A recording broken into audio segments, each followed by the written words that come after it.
All right, everybody. Today I want to show you some alternate fingerings on a couple of notes that are problematic on the saxophone, and these will help you get better tone. And what's more important than great tone? I know nothing. All right. Hey, my name is Dave. I teach people how to play the saxophone. Welcome aboard. Before we jump into today's session, though, I want to tell you about a new teaching platform that I didn't invent, but I'm kind of adopting and using here. And I'll put the description of it in the description below. I'm calling it Text and Tune. And it's a way for you to do work in whatever time zone that you're in at a reasonable price. Affordable. Oh, that's a beautiful thing, isn't it? Anyway, we'll get to that later. Today, I want to show you some of these fingerings, and we're just going to work on 3 notes, maybe 2.5 notes. Yeah, 2.5 notes. But before I jump into that, let me show you something. And with this caveat, of course, everything that I show you, I learned as a student from somebody else, okay? I pick up things and I pick them up all the time because basically that's my job. As a teacher, I'm really a student, all right?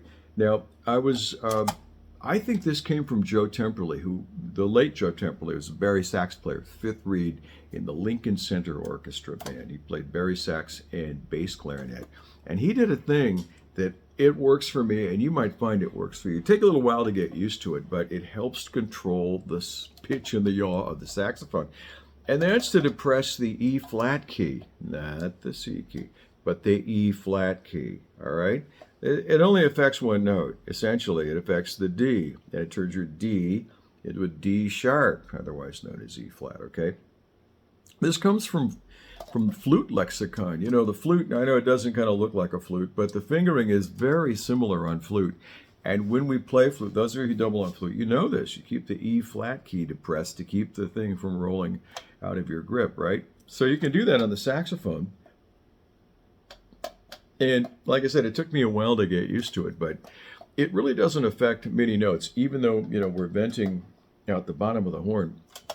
It kind of, you know, it works out really well for me, and I hope it'll help you too. This isn't a tone busting alternate fingering. This is just a control here. But let me show you.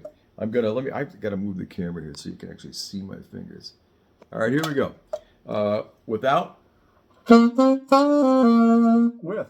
All right, you're not really hearing very much difference there, are you? But it does help to control the saxophone. A lot of new saxophone players are coming in and going, oh man, I don't know these palm key things. When I'm trying to, the sax going to fall out of my mouth, blah, blah, blah. And I say, no, it won't fall out of your mouth.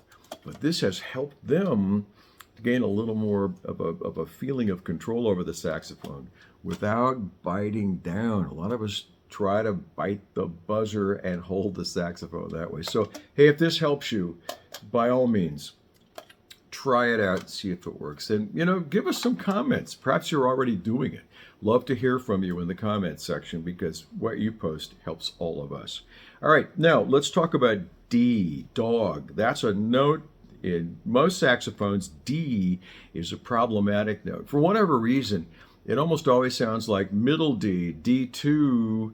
D2 sounds like suddenly you've grown hair. There's lint or something. Dryer lint has filled up the barrel of your saxophone. Now my D sounds pretty good because I've worked at it for a long, long time. But you know, you don't have the time to spend working on one note. You get a little time to play your saxophone, and that might be a gift. Considering all that my adult learners have to do in a day, and my younger students are still school age, man, are they piling on the homework or what?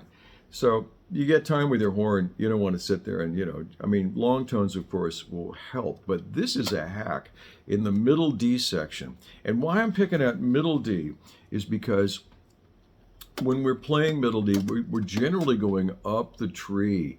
We're going up the tree and we start to play notes. You'll notice, D, obviously you've got the front stack is closed, top and bottom, and you're using your octave key.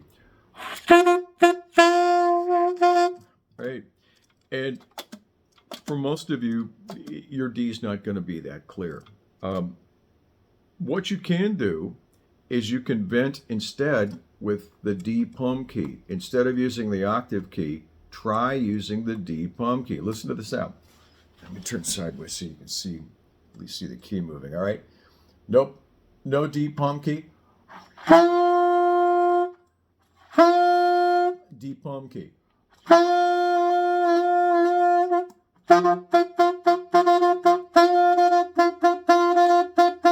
All right, check that out.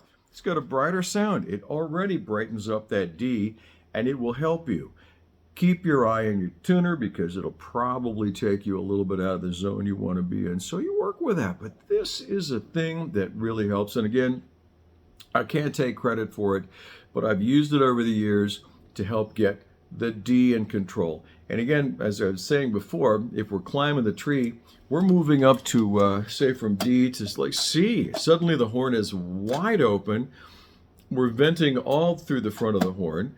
And, you know, we've got that sharper, maybe harder edge sound coming out of a C or a C sharp or wherever you're going with this. And by contrast, you're like, ah, man, does it sound different.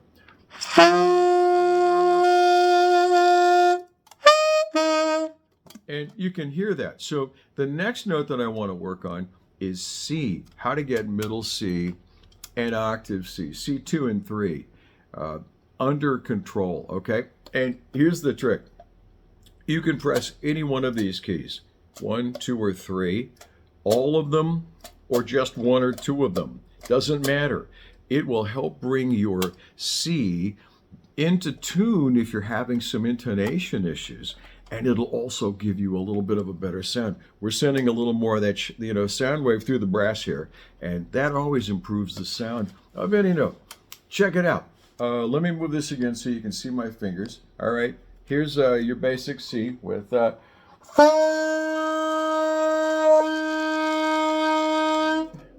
that difference?